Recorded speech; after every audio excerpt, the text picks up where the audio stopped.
ਵਾਹਿਗੁਰੂ ਜੀ ਕਾ ਖਾਲਸਾ ਵਾਹਿਗੁਰੂ ਜੀ ਕੀ ਫਤਿਹ।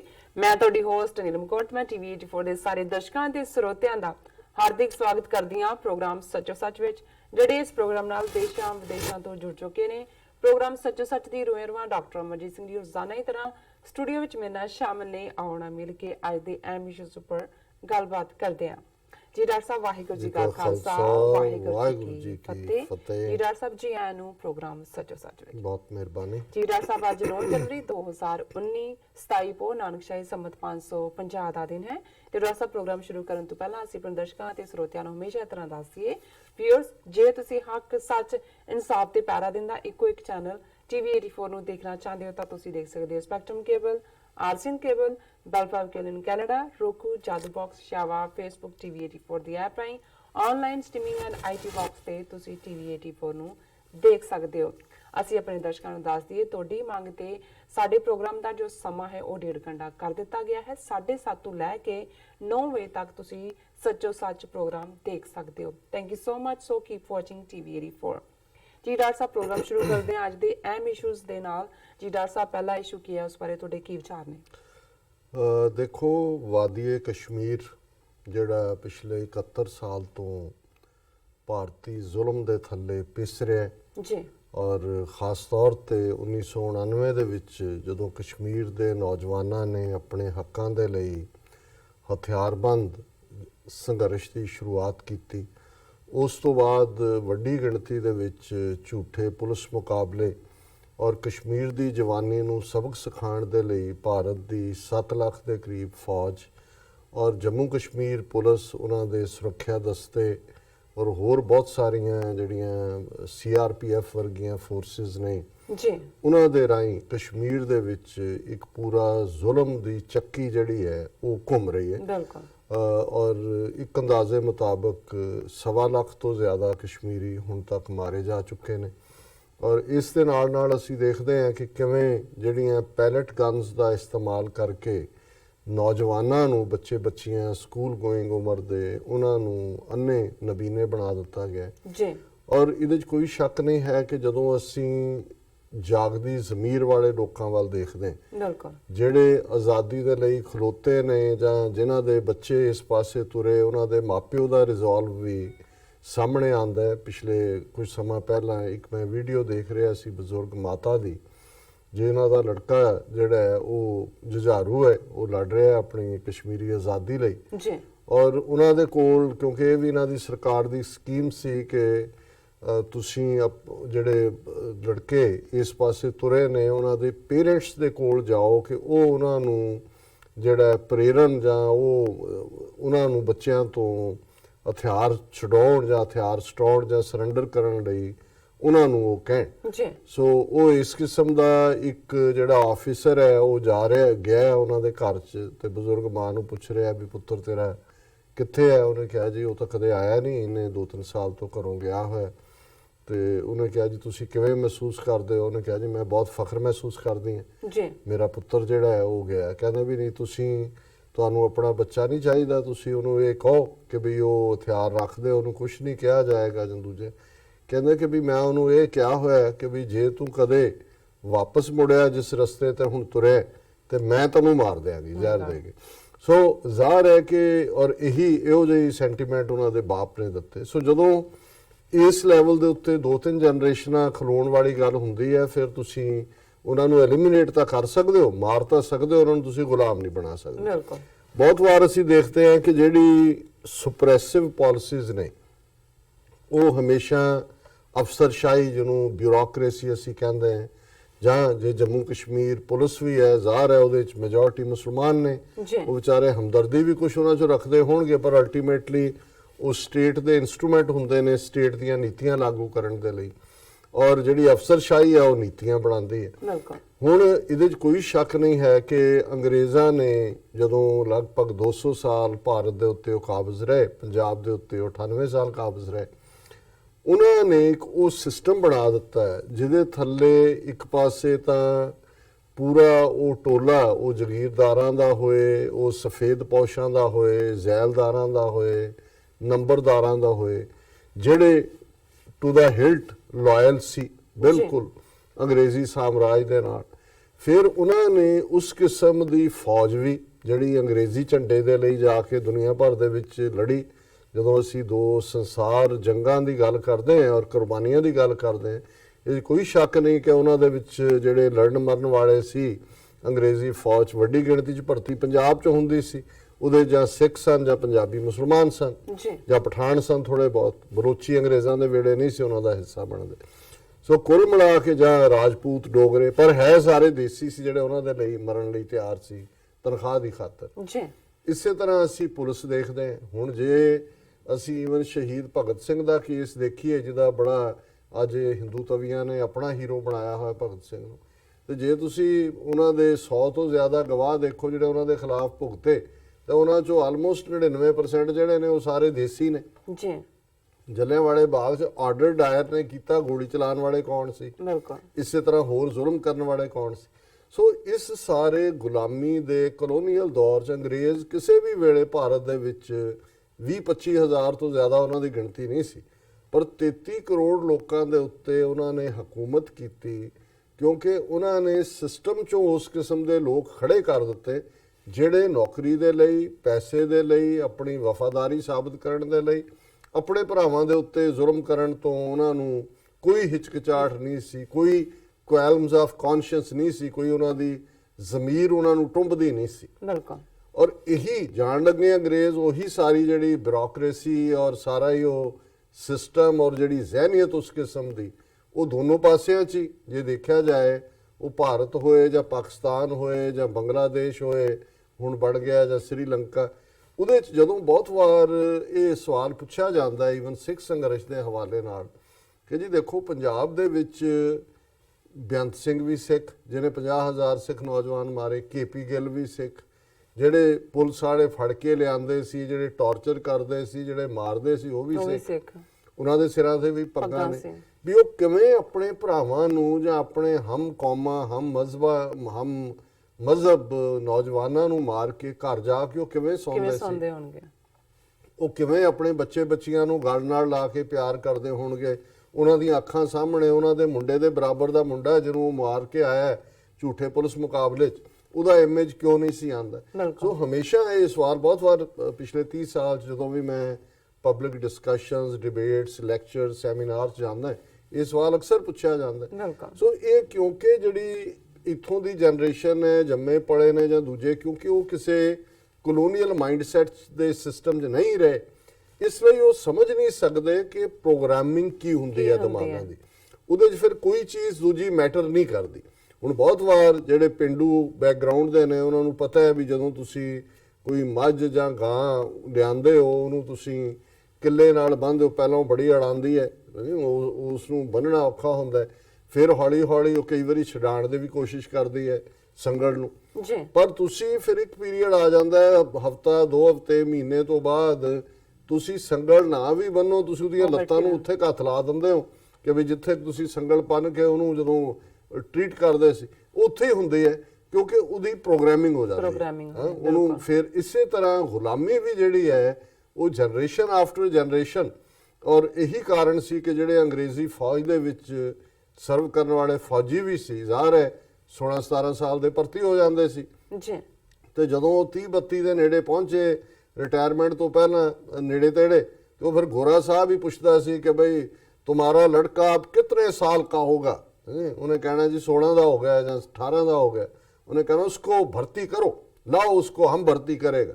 ਸੋ ਉਹ ਜਿਹੜੇ ਪਹਿਲੀ ਜਨਰੇਸ਼ਨ ਭਰਤੀ ਕਰਨ ਵਾਲੇ ਸੀ ਉਹਨਾਂ ਦੇ ਤਾਂ ਉਹ ਬੈਕਗਰਾਉਂਡ ਚੈੱਕ ਕਰਦੇ ਸੀ ਸਾਰੇ ਕਿ ਵੀ ਇਹ ਕਿਤੇ ਬਗਾਵਤ ਦੀ ਰੈਬੈਲੀਅਨ ਬਿਰਤੀ ਵਾਲੇ ਨਾ ਆ ਜਾਣ, ਪਰ ਜਦੋਂ ਇੱਕ ਜਨਰੇਸ਼ਨ ਲਾਇਲ ਰਹਿੰਦੀ ਸੀ ਦੂਜਿਆਂ ਨੂੰ ਉਹਨਾਂ ਨੂੰ ਪਰਖਣ ਦੀ ਲੋੜ ਹੀ ਨਹੀਂ ਸੀ ਹੁੰਦੀ, ਉਹੀ ਉਹਨਾਂ ਦੇ ਕੰਟੀਨਿਊ ਕਰਦੇ ਸੀ। ਇਵੇਂ ਹੀ ਜਿਹੜਾ ਨੰਬਰਦਾਰੀ ਸਿਸਟਮ ਹੈ, ਨੰਬਰਦਾਰ ਦਾ ਮੁੰਡਾ ਹੀ ਨੰਬਰਦਾਰ ਬਣਦਾ ਸੀ। ਉਹਨਾਂ ਨੂੰ ਸੀ ਵੀ ਕੱਲੇ ਨੰਬਰਦਾਰ ਕੋਈ ਮਾਲੀਆ ਇਕੱਠਾ ਨਹੀਂ ਸੀ ਕਰਦੇ ਕਿ ਵੀ ਰੈਵਨਿਊ ਇਕੱਠਾ ਕਰਦੇ ਨੇ, ਉਹ ਮੁਖਬਰ ਵੀ ਸੀ। ਉਹ ਸਾਰਾ ਜਾ ਕੇ ਤਹਿਸੀਲਦਾਰ ਨੂੰ ਜਾਂ ਜਿਹੜੇ ਵੀ ਉਹਨਾਂ ਦੀਆਂ ਰੈਲੇਵੈਂਟ ਅਥਾਰਟੀਜ਼ ਸੀ, ਕੌਣ ਆਇਆ ਕੌਣ ਗਿਆ, ਪਿੰਡ 'ਚ ਕੀ ਹੈ, ਇਲਾਕੇ 'ਚ ਕੀ ਹੈ, ਇਹ ਸਾਰਾ ਉਹਨਾਂ ਦਾ ਸਿਸਟਮ ਸੀ। ਸੋ ਜਾਣ ਲੱਗੇ ਉਹ ਇਹਨਾਂ ਨੂੰ ਦੇ ਗਏ, ਔਰ ਇਹੀ ਹਾਲ ਜੋ ਪੰਜਾਬ ਦੇ ਵਿੱਚ ਪੰਜਾਬ ਦੀ ਪੁਲਿਸ ਜਾਂ ਬਿਊਰੋਕਰੇਸੀ ਜਾਂ ਦੂਜੇ ਬਹੁਤ ਥੋੜੇ ਸੀ ਜਿਨ੍ਹਾਂ ਨੂੰ ਅਸੀਂ ਕਹਾਂਗੇ ਕਿ ਜਿਨ੍ਹਾਂ ਨੇ ਸਰਕਾਰ ਦੇ ਆਰਡਰ ਓਬੇ ਕਰਨ ਦੀ ਥਾਂ ਤੇ ਰਿਟਾਇਰਮੈਂਟ ਲੈ ਲਈ, ਜਾਂ ਜੂਨ 84 'ਚ ਅਸੀਂ ਦੇਖਿਆ ਕਿ ਜਦੋਂ ਭਾਰਤੀ ਫੌਜ ਨੇ ਹਮਲਾ ਕੀਤਾ ਦਰਬਾਰ ਸਾਹਿਬ 'ਚ 4 ਸਿੱਖ IAS ਆਫੀਸਰ ਸੀ, 2 ਨੇ ਰਿਜ਼ਾਈਨ ਕੀਤਾ ਸੀ ਔਰ 2 ਜਿਹੜੇ ਸੀ ਉਹਨਾਂ ਨੇ ਕਿਹਾ ਜੀ ਸਾਨੂੰ ਲੰਬੀ ਛੁੱਟੀ ਚਾਹੀਦੀ ਹੈ ਕਿਉਂਕਿ ਅਸੀਂ ਦਰਬਾਰ ਸਾਹਿਬ ਦੀ ਕਾਰ ਸੇਵਾ ਕਰਨਾ ਚਾਹੁੰਦੇ। ਉਹਨਾਂ 'ਚ ਸਵਰਨ ਸਿੰਘ ਬੋਪਾਰਾ ਆਏ, ਹਰਦਿਆਲ ਸਿੰਘ IAS ਸੀ, 1 ਜਾਂ 2 ਨੇ, ਜਾਂ ਜਿਵੇਂ ਹਰਿੰਦਰ ਸਿੰਘ ਜਿਹੜੇ ਉਦੋਂ ਇੰਡੀਅਨ ਫੋਰਨ ਸਰਵਿਸ 'ਚ ਚਾਰਜ ਡੀ ਅਫੇਅਰ ਸੀ, ਐਂਬੈਸਡਰ ਨਾਰਵੇ 'ਚ, ਉਹਨਾਂ ਨੇ ਰਿਜ਼ਾਈਨ ਕੀਤਾ ਸੀ ਆਪਣਾ ਜੌਬ।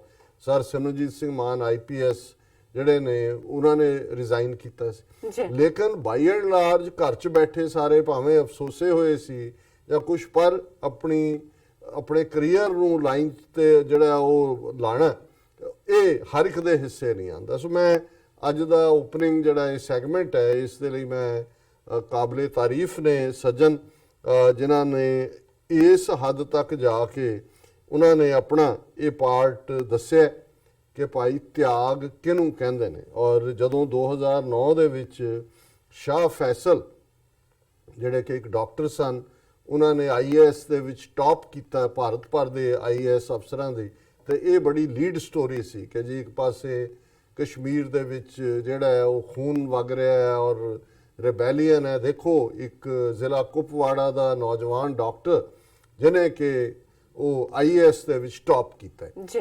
ਹੁਣ ਜ਼ਾਹਰ ਹੈ ਕਿ ਉਹ ਇਸ ਦੌਰਾਨ ਅੱਡ-ਅੱਡ ਪੋਜੀਸ਼ਨਾਂ ਤੇ ਰਹੇ ਔਰ ਪਿਛਲੇ ਦਿਨਾਂ 'ਚ ਹੀ ਜਿਹੜਾ ਹਾਰਵਰਡ ਕੈਨੇਡੀ ਸਕੂਲ ਹੈ ਹਾਰਵਰਡ ਦੇ ਵਿੱਚ, ਜਿਹਦੇ 'ਚ ਉਹ ਫੁੱਲ ਬ੍ਰਾਈਟ ਜਿਹੜਾ ਫੈਲੋ ਦੇ ਤੌਰ ਤੇ ਆਏ ਹੋਏ ਸੀ, ਔਰ ਉਹ ਜਦੋਂ ਵਾਪਸ ਗਏ ਤੇ ਅੱਜ ਉਹਨਾਂ ਨੇ ਆਪਣੇ ਜਿਹੜਾ ਉਹਨਾਂ ਦਾ ਸੋਸ਼ਲ ਅਕਾਊਂਟ ਹੈ ਸੋਸ਼ਲ ਮੀਡੀਆ ਤੇ ਉਹਨਾਂ ਨੇ ਕਿਹਾ ਕਿ ਭਾਈ ਜੋ ਜ਼ੁਲਮ ਹੋ ਰਿਹਾ ਹੈ ਲੋਕਾਂ ਦੇ ਉੱਤੇ, ਕਸ਼ਮੀਰੀਆਂ ਤੇ, ਜੋ ਭਾਰਤ ਦੇ ਵਿੱਚ ਮੁਸਲਮਾਨਾਂ ਨੂੰ ਮਾਰਜਨਲਾਈਜ਼ ਕੀਤਾ ਗਿਆ, 200 ਮਿਲੀਅਨ ਮੁਸਲਮਾਨਾਂ ਨੂੰ ਫਰੀडम ਆਫ ਐਕਸਪ੍ਰੈਸ਼ਨ ਆਜ਼ਾਦੀ ਦੀ ਆਵਾਜ਼ ਦੱਬੀ ਹੋਈ ਹੈ, ਮੈਂ ਇਸ ਮਾਹੌਲ ਦੇ ਵਿੱਚ ਹੁਣ ਸਰਵ ਨਹੀਂ ਕਰ ਸਕਦਾ ਔਰ ਮੈਂ ਆਪਣੇ ਅਹੁਦੇ ਤੋਂ ਰਿਜ਼ਾਈਨ ਕਰਦਾ। ਸੋ ਇਸ ਲੈਵਲ ਦਾ ਬੰਦਾ 8 ਸਾਲ ਬਾਅਦ, ਹਾਲਾਂਕਿ ਇਹ ਕਿਆਸ ਰਾਈਆਂ ਨੇ, ਉਹਨਾਂ ਨੇ ਕਿਹਾ ਕਿ ਜੀ ਮੈਂ ਜਿਹੜਾ ਸਿਆਸਤ ਕੋਈ ਲੋਕਲ ਪਾਰਟੀ ਰਾਹੀਂ ਜਿਹੜਾ ਆਪਣੇ ਲੋਕਾਂ ਦੀ ਖਿਦਮਤ ਕਰਾਂਗਾ, ਪਰ ਇਹਦੇ 'ਚ ਕੋਈ ਸ਼ੱਕ ਨਹੀਂ ਹੈ ਕਿ 8 ਸਾਲ ਦੇ ਇਸ ਨੌਕਰੀ ਤੋਂ ਬਾਅਦ ਇੱਕ ਬ੍ਰਿਲੀਅੰਟ ਬੰਦਾ ਜਿਹਨੇ ਭਾਰਤ ਭਰ ਦੇ ਵਿੱਚ ਟੌਪ ਕੀਤਾ ਸੀ, ਉਹਨੇ ਇਹ ਦੱਸ ਦਿੱਤਾ ਹੈ ਕਿ ਉਸ ਦੀ ਜ਼ਮੀਰ ਜਾਗਦੀ ਹੈ ਜੀ ਤੇ ਉਹ ਆਪਣੇ ਲੋਕਾਂ ਦੇ ਨਾਲ ਖਲੋਤਾ ਹੈ। ਔਰ ਇਹ ਅੱਜ ਸਟੋਰੀ ਜਿਹੜੀ ਹੈ ਸਾਰੇ ਪਾਸੇ ਹੀ ਜਿਹੜੀ ਹੈ ਉਹ ਚੱਲ ਰਹੀ ਹੈ ਔਰ BBC ਪੰਜਾਬੀ ਨੇ ਜਿਹੜਾ ਹੈ ਇਸ ਦੇ ਉੱਤੇ ਸਟੋਰੀ ਕੀਤੀ ਹੈ। ਬਾਕੀ ਵੀ ਸਾਰੇ ਮੀਡੀਆ ਦੀਆਂ ਸਟੋਰੀਜ਼ ਨੇ, ਪਰ ਮੈਂ ਉਸ ਦਾ ਕਿਉਂਕਿ ਅੰਗਰੇਜ਼ੀ ਤੋਂ ਪੰਜਾਬੀ ਕਰਨ ਦੇ ਵਿੱਚ ਵਕਤ ਵੀ ਜ਼ਾਇਆ ਹੁੰਦਾ ਹੈ, ਤਾਂ ਮੈਂ ਉਹਨਾਂ ਦੀ ਪੰਜਾਬੀ ਸਟੋਰੀ ਹੀ ਜਿਹੜੀ ਹੈ ਪ੍ਰਿੰਟ ਆਊਟ ਕੀਤੀ ਹੈ। ਔਰ ਇਹਦੀ ਟਾਈਟਲ ਹੈ ਖਬਰ ਦਾ, ਕਸ਼ਮੀਰ 'ਚ ਕਤਲੋ ਗਾਰਤ ਤੇ ਭਾਰਤ ਵਿੱਚ ਮੁਸਲਮਾਨਾਂ ਨਾਲ ਧੱਕੇ ਖਿਲਾਫ ਬੋਲਣ ਲਈ ਦਿੱਤਾ ਅਸਤੀਫਾ, ਸ਼ਾਹ ਫੈਸਲ। ਔਰ ਉਹਨਾਂ ਨੇ ਬੜੇ ਇਹ ਗੱਲ ਦਾਅਵੇ ਦੇ ਨਾਲ ਉਹਨਾਂ ਨੇ ਕਹੀ ਕਿ ਵੀ ਮੇਰੇ ਲਈ ਹਮੇਸ਼ਾ ਨੌਕਰੀ ਇੱਕ ਇੰਸਟਰੂਮੈਂਟ ਸੀ ਲੋਕਾਂ ਦੀ ਸੇਵਾ ਕਰਨ ਦਾ। ਲੋਕਾਂ ਦੀ ਸੇਵਾ ਕਈ ਤਰੀਕਿਆਂ ਨਾਲ ਹੋ ਸਕਦੀ ਹੈ। ਔਰ ਫਿਰ ਉਹਨਾਂ ਨੇ ਕਿਹਾ ਕਿ ਪਿਛਲੇ ਸਮੇਂ ਦੌਰਾਨ ਕਸ਼ਮੀਰ ਵਿੱਚ ਹਿੰਸਾ ਤੇ ਕਤਲੋ ਗਾਰਤ ਦਾ ਜੋ ਸਿਲਸਿਲਾ ਦੇਖਿਆ, ਮੁਸਲਮਾਨਾਂ ਨੂੰ ਜਿਵੇਂ ਹਾਸ਼ੀਏ ਉੱਤੇ ਧੱਕਿਆ ਗਿਆ ਤੇ ਵਿਚਾਰਾਂ ਦੇ ਪ੍ਰਗਟਾਵੇ ਦੀ ਆਜ਼ਾਦੀ ਨੂੰ ਖਤਮ ਕੀਤਾ ਗਿਆ, ਅਜਿਹੇ ਮਾਹੌਲ ਦੇ ਵਿੱਚ ਮੈਂ ਕਿਵੇਂ ਕੰਮ ਕਰ ਸਕਦਾ। ਔਰ ਇਹ ਤਿੰਨੋਂ ਹੀ ਚੀਜ਼ਾਂ ਜਿਹੜੀਆਂ ਨੇ ਉਹਨਾਂ ਨੇ ਆਧਾਰ ਬਣਾਇਆ ਕਿ ਭਾਈ ਮੁਸਲਮਾਨ ਮਾਰਜਨਲਾਈਜ਼ ਨੇ, ਕਸ਼ਮੀਰ ਦੇ ਵਿੱਚ ਖੂਨ ਵਗ ਰਿਹਾ, ਕਤਲੋ ਗਾਰਤ ਹੋ ਰਹੀ ਹੈ ਔਰ ਇਹ ਜਿਹੜਾ ਸਾਰਾ ਫਰੀडम ਆਫ ਐਕਸਪ੍ਰੈਸ਼ਨ ਕੁਚਲੀ ਹੋਈ ਹੈ। ਹਿੰਦੂ ਮੁਸਲਮ ਵਿਚਾਲੇ ਵੱਧਦੇ ਅੰਤਰ ਨੂੰ ਦੇਖਿਆ, ਰੋਂਗਟੇ ਖੜੇ ਕਰਨ ਵਾਲੇ ਵੀਡੀਓ ਦੇਖੇ, ਗਊ ਰੱਖਿਆ ਦੇ ਨਾਮ ਤੇ ਹਿੰਸਾ ਦੇਖਣ ਨੂੰ ਮਿਲੀ, ਇਹ ਤਾਂ ਕਦੇ ਦੇਖਣ ਨੂੰ ਨਹੀਂ ਮਿਲਿਆ ਸੀ। ਬੋਲਣ ਦੀ ਆਜ਼ਾਦੀ ਨੂੰ ਖਤਮ ਕਰਨ ਦੀ ਕੋਸ਼ਿਸ਼ ਵੀ ਅਸੀਂ ਦੇਖੀ। ਔਰ ਉਹਨਾਂ ਨੇ ਆਪਣੇ ਟਵਿੱਟਰ ਅਕਾਊਂਟ ਦੇ ਉੱਤੇ ਜਿਹੜਾ ਮੈਸੇਜ ਦਿੱਤਾ 9 ਜਨਵਰੀ 2019 ਨੂੰ, to protest the unabated killings in Kashmir and absence of any credible political initiative from union government, I have decided to resign from IAS. Kashmiri lives matter.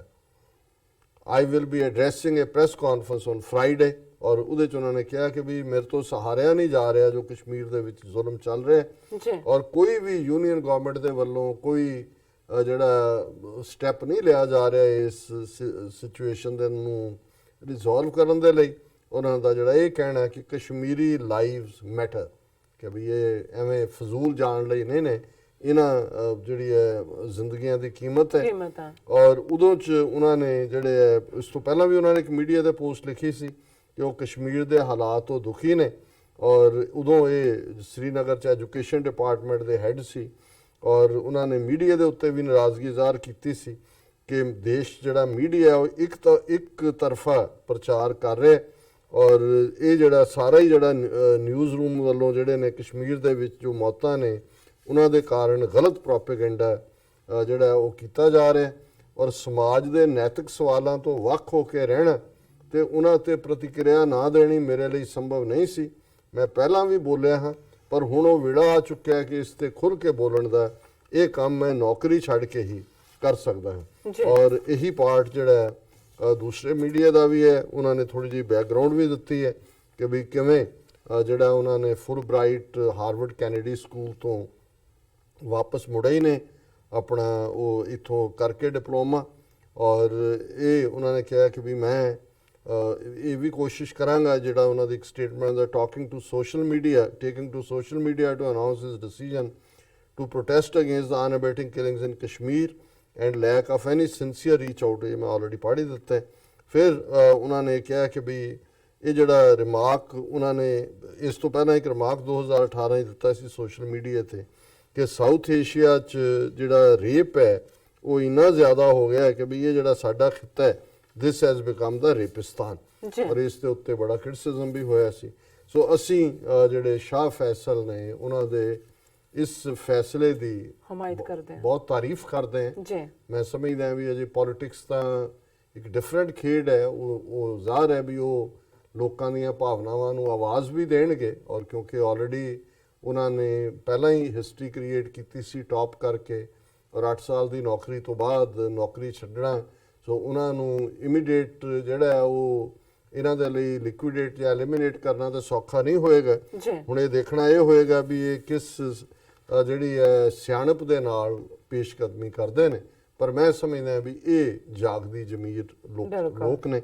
ਔਰ ਦੂਸਰੀ ਜਿਹੜਾ ਵਰਲਡ ਸਿੱਖ ਨਿਊਜ਼ ਨੇ ਇਹ ਸਟੋਰੀ ਕੱਲ ਕੀਤੀ ਸੀ, ਉਹਨਾਂ ਦੇ ਐਡੀਟਰ ਨੇ ਜਗਮੋਹਨ ਸਿੰਘ, ਕਿਉਂਕਿ ਕਸ਼ਮੀਰ ਦੇ ਵਿੱਚ ਆਲ ਪਾਰਟੀ ਹੁਰੀਅਤ ਕਾਨਫਰੰਸ ਨੇ 2018 ਦੀ ਹਿਊਮਨ ਰਾਈਟਸ ਰਿਪੋਰਟ ਰਿਲੀਜ਼ ਕੀਤੀ ਹੈ ਔਰ ਇਹ ਇਹਨਾਂ ਦੀ ਸਟੋਰੀ ਸੀ ਇਸ ਰਿਪੋਰਟ ਤੇ ਹੀ based. Kashmir cries for conflict resolution with India at war and Kashmir is dying, ਕਿ ਕਸ਼ਮੀਰ ਚੀਕ ਰਿਹਾ ਹੈ, ਚੀਖੋ ਪੁਕਾਰ 'ਚ ਹੈ ਔਰ ਭਾਰਤ ਜਿਹੜਾ ਉਹਨੇ ਜੰਗ ਡਿਕਲੇਅਰ ਕੀਤੀ ਹੋਈ ਹੈ ਕਸ਼ਮੀਰੀ ਲੋਕਾਂ ਦੇ ਖਿਲਾਫ ਔਰ ਕਸ਼ਮੀਰੀ ਮਰ ਰਹੇ ਨੇ। ਫਿਰ ਉਹਦੀ ਉਹਨਾਂ ਨੇ ਸ਼ੁਰੂਆਤ ਹੀ ਇਸ ਤੋਂ ਕੀਤੀ, what is the value of one Kashmiri life in the valley of Kashmir called heaven on earth? Who will return the vision in one eye of 18-month-old Hiba Jain? Will India ever listen to the call of UN Secretary General for a resolution of political conflict of Kashmir? Will the draconian Armed Forces Special Powers Act be withdrawn? The All-Party Hurriyat Conference Annual Report on Human Rights 2018 asks these and many other searching questions ਕਿ ਕੀ ਜਿਹੜਾ ਕਦੇ ਇਸ ਧਰਤੀ ਦੇ ਉੱਤੇ ਜੰਨਤ ਸੀ, ਬਹਿਸ਼ਤ ਸੀ, ਉਸ ਦੇ ਵਿੱਚ ਅੱਜ ਕਿਸੇ ਕਸ਼ਮੀਰੀ ਜ਼ਿੰਦਗੀ ਦੀ ਕੋਈ ਕੀਮਤ ਨਹੀਂ ਹੈ। 18 ਮਹੀਨੇ ਦੀ ਬੱਚੀ ਹਿਬਾ, ਜਿਹਦਾ ਅਸੀਂ ਜ਼ਿਕਰ ਵੀ ਪ੍ਰੋਗਰਾਮ 'ਚ ਕੀਤਾ ਸੀ ਕਿ ਵੀ ਕਿਵੇਂ ਪੈਲਟ ਗਨ ਦੇ ਨਾਲ ਉਹਦੀ ਅੱਖ ਦੀ ਨਜ਼ਰ ਗਈ, ਕੌਣ ਉਹਦੀ ਉਸ ਨਜ਼ਰ ਨੂੰ ਵਾਪਸ ਲਿਆਏਗਾ। ਔਰ ਜਿਵੇਂ UN ਸੈਕਟਰੀ ਜਨਰਲ ਨੇ ਵੀ ਰਿਪੋਰਟ ਪਿਛਲੇ ਜਿਹੜਾ ਵਰੇ 'ਚ ਜਾਰੀ ਕੀਤੀ ਹੈ, ਉਸ ਤੇ ਅਮਲ ਦਰਾਮਦ ਕਦੋਂ ਸ਼ੁਰੂ ਹੋਏਗਾ, ਕਿਉਂਕਿ ਆਲਰੇਡੀ ਜਿਹੜਾ United nations chief Antonio Guterres ਉਹਨਾਂ ਨੇ ਇੰਡੀਆ ਔਰ ਪਾਕਿਸਤਾਨ ਨੂੰ ਕਿਹਾ ਸੀ ਕਿ ਵੀ ਇਹ ਪੀਸਫੁਲ ਸੋਲੂਸ਼ਨ ਲੱਭੋ ਔਰ ਇਹੀ ਰਿਫਲੈਕਸ਼ਨ ਉਹਨਾਂ ਨੇ 30 ਪੇਜ ਦੀ ਰਿਪੋਰਟ ਹੈ ਔਰ ਇਸ 30 ਪੇਜ ਦੀ ਰਿਪੋਰਟ 'ਚ ਉਹਨਾਂ ਨੇ ਇਸ ਵਰੇ ਦੇ ਅੰਦਰ 543 ਡੈਥਸ ਹੋਈਆਂ ਨੇ ਜਿਹੜੀਆਂ ਰਿਪੋਰਟਡ ਨੇ, including 161 civilians, 127 security forces and 255 armed Kashmiri youth। ਸੋ ਜ਼ਾਹਰ ਹੈ ਕਿ ਜੇ 127 ਸਿਕਿਉਰਿਟੀ ਫੋਰਸ ਦੇ ਵੀ ਮਰਦੇ ਨੇ ਜੰਗ, ਤਾਂ ਜਿਹੜੀ ਆ ਨੌਜਵਾਨ ਬੜੀ ਬਹਾਦਰੀ ਦੇ ਨਾਲ ਲੜ ਰਹੇ ਨੇ। Besides this, 19 men and 8 women were killed on the other side of the lines of the divide। ਕਿ ਜਿਹੜੀ ਕ੍ਰਾਸ ਫਾਇਰਿੰਗ ਹੁੰਦੀ ਹੈ 19 ਬੰਦੇ ਔਰ 8 ਔਰਤਾਂ ਦੂਸਰੇ ਪਾਸੇ ਵੀ ਜਿਹੜੀਆਂ ਨੇ ਮਾਰੀਆਂ ਗਈਆਂ ਨੇ। ਜੀ। ਔਰ ਇਸ ਰਿਪੋਰਟ ਦੇ ਵਿੱਚ ਉਹਨਾਂ ਨੇ ਕਿਹਾ ਕਿ ਦੇ ਡਿਮਾਂਡਡ ਦਾ establishment of a commission of inquiry to conduct comprehensive and independent international investigation into allegations of human rights violations in Kashmir ਕਿ ਵੀ ਇਹ ਇੰਟਰਨੈਸ਼ਨਲ ਪੈਨਲ ਜਿਹੜਾ ਹੈ, ਇਸ ਨੂੰ ਜਿਹੜਾ ਇਨਵੈਸਟੀਗੇਟ ਕਰੇ। ਫਿਰ ਉਹਨਾਂ ਨੇ ਜਿਹੜਾ armed forces special powers act ਔਰ ਡਿਸਟਰਬਡ ਏਰੀਆਜ਼ ਐਕਟ ਇਹਨਾਂ ਦਾ ਜ਼ਿਕਰ ਕਰਦੇ ਆ, ਪਬਲਿਕ ਸੇਫਟੀ ਐਕਟ ਕਿ ਇਹਨਾਂ ਦਾ ਸਹਾਰਾ ਲੈ ਕੇ ਫਿਰ ਉਹਨਾਂ ਨੇ ਪੂਰੀਆਂ ਗ੍ਰਾਫਿਕਸ ਬਣਾਈਆਂ ਹੋਈਆਂ, ਦਰਸ਼ਕ ਦੇਖ ਸਕਦੇ ਨੇ ਕਿ ਕਿਵੇਂ ਉਹਨਾਂ ਨੇ ਕੰਪੈਰੀਟਿਵ ਡਾਟਾ ਆਫ ਕਿਲਿੰਗ 2016 ਚ, 2017 ਚ, 2018 ਚ, ਇਹ ਸਾਰੇ ਉਸ ਰਿਪੋਰਟ ਦਾ ਹਿੱਸਾ ਹੈ। ਔਰ ਉਹਦੇ ਚ ਉਹਨਾਂ ਨੇ ਕਿਹਾ ਕਿ ਅਕੋਰਡਿੰਗ ਟੂ ਇਹ UN ਦੀ ਰਿਪੋਰਟ ਸੀ, Kashmir conflict has robbed millions of their basic human rights, millions ਕਿ ਲੱਖਾਂ ਲੋਕਾਂ ਦੇ ਮਨੁੱਖੀ ਹੱਕ ਜਿਹੜੇ ਨੇ ਉਹ ਖੋਏ ਗਏ ਨੇ, ਉਹਨਾਂ ਨੂੰ ਲੁੱਟਿਆ ਗਿਆ। ਔਰ ਇਸ ਮੀਰਵਾਇਜ਼ ਮੁਹੰਮਦ ਉਮਰ ਫਾਰੂਕ ਨੇ ਇਸ ਰਿਪੋਰਟ ਦੇ ਪ੍ਰੀਐਂਬਲ 'ਚ ਲਿਖਿਆ ਭੂਮਿਕਾ, human rights are universal and everyone needs to be educated on this and understand that no matter where they are born and where they are by virtue of being born as humans, same rights automatically become a part and parcel of their life in a social setup. But who is listening except the occasional voices of the UN? उन्होंने कहा जी ये कहण नूं तां क्या होया पर इस आवाज़ नूं कौन सुनदा है। फिर उन्होंने पूरी रिपोर्ट दे विच ਇਹ ਕਿਹਾ ਕਿ 14 ਜੂਨ ਨੂੰ ਜਿਹੜੀ UN ਦੀ report C, United Nations broke its silence on continuous atrocities committed on the people of Kashmir. The United Nations High Commissioner for Human Rights issued a detailed report on the situation of human rights in Kashmir. The Azad Kashmir chapter of the APHC highlights the plight of Kashmir at 37th session of UN Human Rights Council in Geneva. और फिर उन्होंने उस report के हवाले दिते ने कि किवें उत्थे जड़ियां ने पाबंदियां ने। The report of UN High Commissioner focused on widespread and serious human rights violations by Indian forces in Jammu and Kashmir. The report also mentions about the state government's frequent use of communication blockades and suspension of mobile and internet services, as well as restrictions on freedom of expression, targeting of media and journalists. It mentions that in 2016-17, widespread protests, long periods of curfew, frequent strikes and arson attacks on schools all had a cumulative impact on students and the right of education. So ਇਹਨਾਂ ਨੇ UN report ਨੂੰ ਕੋਟ ਕੀਤਾ ਹੈ। ਫਿਰ ਉਹਨਾਂ ਨੇ ਜਿਹੜਾ civilians killed ਇਨ respective years ਦਾ graph ਜਿਹੜਾ ਉਹ ਦਿੱਤਾ ਹੈ, ਉਸ ਤੋਂ ਤੁਸੀਂ ਅੰਦਾਜ਼ਾ ਲਾਉਂਦੇ ਹੋ ਕਿ 2018 ਦੇ ਵਿੱਚ ਸਭ ਤੋਂ ਜ਼ਿਆਦਾ ਇਸ ਪਾਸੇ ਦੀਆਂ ਕਿਲਿੰਗਸ ਹੋਈਆਂ ਨੇ। फिर उन्होंने even closure of Jama Masjid Srinagar for Friday congregation, ये बड़ी हिस्टोरिकल अहमियत वाली मसीत है कि किवें कई वार इस मसीत ਨੂੰ ਬੰਦ ਕਰ ਦਿੱਤਾ ਜਾਂਦਾ। और 30 पेज की रिपोर्ट लिखा होया कि भी ये इनिया डेथ्स जिन्हों का मैं पहला जिक्र कर चुका है। और ये बड़िया इंप्रैसिव उन्होंने पिक्चर्स भी जिहदे च कि बीबियां जदों कि बच्चे नौजवान मारे जाते हैं सो सड़कों पर उतरदियां ने। और उन्होंने जिहड़ा रिपोर्ट जिहड़ा उन्होंने कहा कि 2018 नियरली 4,524 सिविलियंस वर इंजर्ड। हुणे जिहड़े जख्मी ने जे 4,524 जख्मी ने, लगभग 5,000 बंदा। तो तुसीं ये देखो गल कलियां किलिंग्स दी नहीं है। जिहड़ा बंदा जख्मी है, जिहदी अख नहीं है, बांह उड़ गई ਜਾਂ ਦੂਜਾ, ਉਹ ਜ਼ਖਮੀ ਜ਼ਿਆਦਾ ਕਰਦੇ ਨੇ ਕਿਉਂਕਿ ਉਹਨਾਂ ਨੂੰ ਇਹ ਹੁੰਦਾ ਹੈ ਫਿਰ ਇੱਕ ਜ਼ਖਮੀ ਦੀ ਟੇਕ ਕੇਅਰ ਕਰਨ ਲਈ ਵੀ ਇੱਕ ਬੰਦਾ ਚਾਹੀਦਾ। ਜੇ ਉਹ ਜ਼ਖਮੀ ਕਮਾਊ ਬੱਚਾ ਹੈ ਜਾਂ ਬੱਚੀ ਹੈ ਤੇ ਉਹ ਬੋਝ ਵੀ ਬਣ ਜਾਂਦਾ ਆਰਥਿਕ ਤੌਰ ਦੇ ਉੱਤੇ ਵੀ। ਸੋ ਜਿਹੜੇ ਜ਼ਖਮੀ ਨੇ ਉਹ 4,524 ਨੇ ਔਰ ਉਹਨਾਂ 'ਚ 724 ਉਹ ਨੇ ਜਿਨ੍ਹਾਂ ਦੀਆਂ ਅੱਖਾਂ ਚਲੀਆਂ ਗਈਆਂ।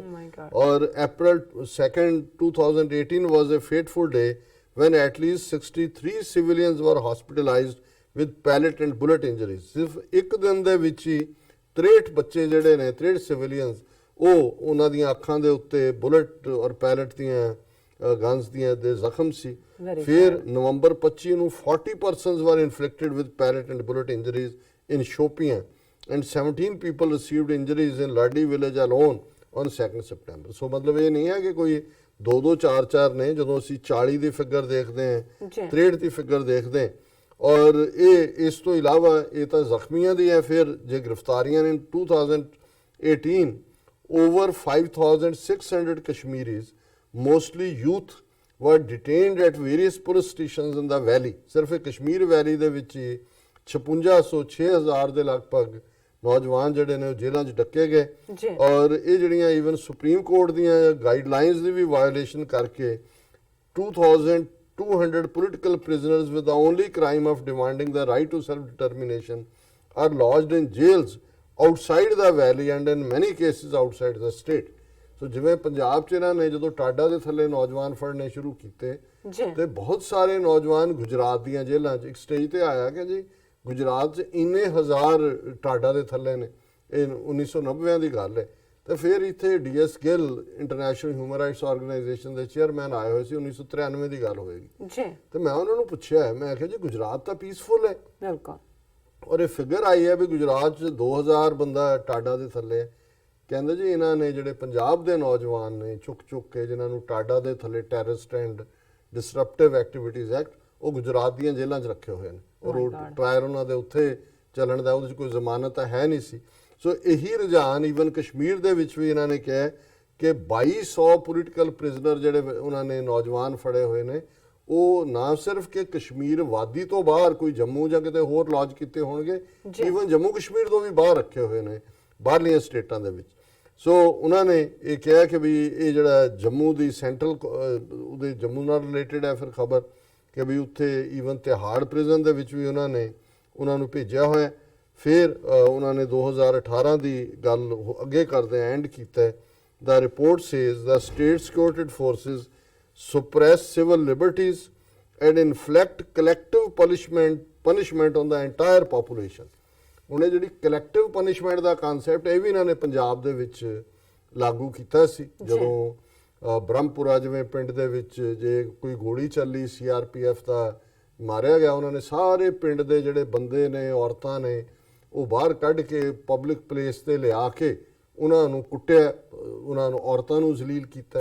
ਇਸੇ ਤਰ੍ਹਾਂ ਗੁਰਦਾਸਪੁਰ ਡਿਸਟ੍ਰਿਕਟ 'ਚ ਜਦੋਂ ਕਿ ਗੋਬਿੰਦ ਰਾਮ ਇੱਕ ਬਹੁਤ ਜ਼ਾਲਮ ਉੱਥੇ ਆਫੀਸਰ ਸੀ, ਉਹਨੇ 20-25 ਪਿੰਡਾਂ ਦੇ ਜਿਹੜੇ ਨੇ ਸਰਪੰਚ ਪੰਚ ਦੂਜੇ ਤੀਜੇ ਇਕੱਠੇ ਕਰਕੇ ਲੋਕ ਵੀ ਇਕੱਠੇ ਉਹਨਾਂ ਨੂੰ ਪਬਲਿਕਲੀ ਕੁੱਟਿਆ ਸੀ, ਇਹ ਕਹਿਣ ਦੇ ਲਈ ਕਿ ਵੀ ਤੁਹਾਡੀਆਂ ਪੰਚੀਆਂ ਸਰਪੰਚੀਆਂ ਦੀ ਅਸੀਂ ਪਰਵਾਹ ਨਹੀਂ ਕਰਦੇ। ਔਰ ਇਹੀ ਟ੍ਰੈਂਡ ਉਸ ਪੀਰੀਅਡ 'ਚ ਬ੍ਰਿਗੇਡੀਅਰ ਸਿਨਹਾ ਨਾਂ ਦੇ ਜਿਹੜਾ ਫੌਜੀ ਅਫਸਰ ਸੀ, ਉਹਨੇ ਝਬਾਲ ਇਲਾਕੇ ਦੇ ਵਿੱਚ ਜਿਹੜੇ ਨੇ 20-25 ਪਿੰਡਾਂ ਦੇ ਸਰਪੰਚ ਪੰਚ ਜਿਹੜੇ ਉਹਨਾਂ ਦੇ ਕਾਉਂਸਲਰ ਸੀ ਉਹ ਇਕੱਠੇ ਕੀਤੇ ਔਰ ਉਹਨਾਂ ਨੇ ਕਿਹਾ ਕਿ ਵੀ, ਔਰ ਉਹਦਾ ਅੰਗਰੇਜ਼ੀ 'ਚ ਉਦੋਂ ਆਇਆ ਸੀ ਕਿ ਵੀ ਇਹ ਬੰਦ ਕਰੋ, ਇਹਨਾਂ ਨੂੰ ਆਪਣੇ ਮੁੰਡਿਆਂ ਨੂੰ ਦੂਜਿਆਂ ਨੂੰ ਇਸ ਪਾਸੇ ਜਾਣ ਤੋਂ, otherwise we will kill all your male members and will confine your women into the army cantonments and will breed a new race which will be loyal to India. ਕਿ ਅਸੀਂ ਤੁਹਾਡੇ ਸਾਰੇ ਮੁੰਡੇ ਮਾਰ ਦਿਆਂਗੇ ਬੰਦੇ, ਔਰਤਾਂ ਤੁਹਾਡੀਆਂ ਅਸੀਂ ਫੌਜੀ ਛਾਉਣੀਆਂ 'ਚ ਰੱਖਾਂਗੇ ਤੇ ਉਹਨਾਂ 'ਚੋਂ ਇੱਕ ਨਵੀਂ ਨਸਲ ਪੈਦਾ ਕਰਾਂਗੇ ਜਿਹੜੀ ਕਿ ਲਾਇਲ ਹੋਏ ਇੰਡੀਆ ਨੂੰ। ਸੋ ਇਹ ਜਦੋਂ ਕਸ਼ਮੀਰ ਦੇ ਵਿੱਚ collective punishment on the entire population ਹੈ, ਇਹੀ ਟੈਕਟਿਕ ਜਿਹੜੇ ਪੰਜਾਬ ਦੇ ਵਿੱਚ ਉਹਨਾਂ ਨੇ ਬੜੀ ਬੇਸ਼ਰਮੀ ਦੇ ਨਾਲ 1984 ਤੋਂ 1995 ਤੱਕ ਜਿਹੜੀ ਲੈਬੋਰਟਰੀ ਬਣਾਈ ਇਹਨਾਂ ਨੇ, ਉਹ ਇਸ ਟੈਸਟ ਦੀ ਕਸ਼ਮੀਰ ਦੇ ਵਿੱਚ ਵੀ ਲਾਗੂ ਕਰ ਰਹੇ ਨੇ। ਔਰ ਫਿਰ ਇੱਥੇ ਹੀ ਬਸ ਨਹੀਂ ਹੈ, ਉਹਨਾਂ ਨੇ even activists holding candle light vigils and protest during the Human Rights Week from 3rd to 9th December were arrested in a massive crackdown which included not only the resistance leadership but also business persons who supported the observation of Rights Week. Throughout the year, the Hurriyat leadership was not allowed to step into the streets and kept under house arrest. ਹੁਣ ਉਹਨਾਂ ਨੇ ਦੇਖਿਆ ਵੀ ਇਹਨਾਂ ਦੇ ਜਿਹੜੇ protest ਜਾਂ ਦੂਜੇ ਹੁੰਦੇ ਨੇ, ਕਿਹੜੇ ਵਪਾਰੀ ਨੇ ਜਿਹੜੇ ਉਹਨਾਂ ਦੀ ਥੋੜੀ ਬਹੁਤ ਪੈਸੇ ਨਾਲ ਮਦਦ ਕਰਦੇ ਨੇ, ਉਹਨਾਂ ਨੂੰ ਵੀ ਚੁੱਕ ਕੇ ਅੰਦਰ ਦਿੱਤਾ।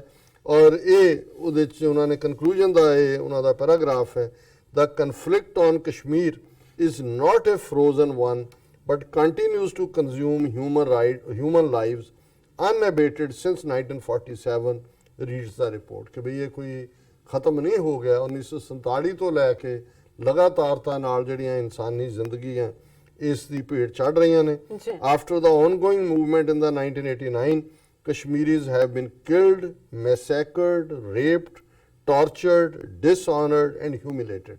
ਕਿ 1999 ਤੋਂ ਬਾਅਦ ਕਸ਼ਮੀਰੀਆਂ ਨੂੰ ਮਾਰਿਆ ਜਾ ਰਿਹਾ ਹੈ, ਜ਼ਬਰ ਜ਼ਨਾ ਕੀਤਾ ਜਾ ਰਿਹਾ ਹੈ, ਲੁੱਟਿਆ ਜਾ ਰਿਹਾ ਹੈ, ਤਸ਼ੱਦਦ ਕੀਤਾ ਜਾ ਰਿਹਾ ਹੈ, ਬੇਆਬਰੂ ਕੀਤਾ ਜਾ ਰਿਹਾ ਹੈ। The instability in Kashmir and continuous curfews disrupt daily life.